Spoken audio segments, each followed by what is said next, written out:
بسم اللہ الرحمن الرحیم الحمد للہ رب العالمین والصلاة والسلام علی رسول کریم اما بعد۔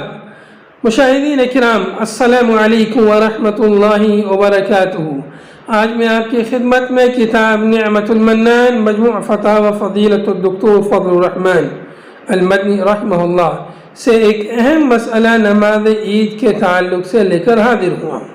آپ رحمہ اللہ سے سوال کیا گیا، کیا نماز عید تمام مسلمانوں کے لیے ہے؟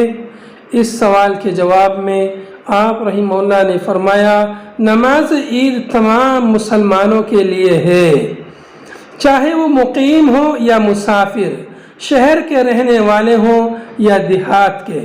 امام بخاری رحمۃ اللہ علیہ فرماتے ہیں، باب جب کسی سے عید فوت ہو جائے تو 2 رکعت پڑھے گا۔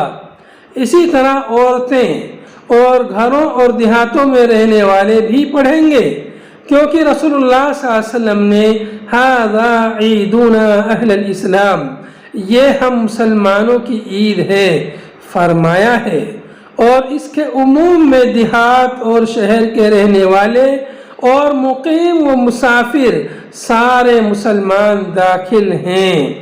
اور حضرت انس رضی اللہ عنہ نے زاویہ جو بصرہ سے 2 فرسخ پر ایک موضع ہے، ایک جگہ ہے، حضرت انس رضی اللہ عنہ نے زاویہ میں اپنے غلام کو حکم دیا، مقام زاویہ میں اپنے غلام کو حکم دیا، اس نے آپ کے اہل و عیال کو جمع کیا اور پھر انہوں نے شہر والوں کی طرح نماز پڑھی اور ان کی طرح تکبیرات کہیں۔ اور حضرت اکرمہ رضی اللہ عنہ نے فرمایا، اہل سواد عید کے دن اکٹھا ہوں گے اور عید کا 2 گانا اسی طرح ادا کریں گے جیسے امام کرتا ہے۔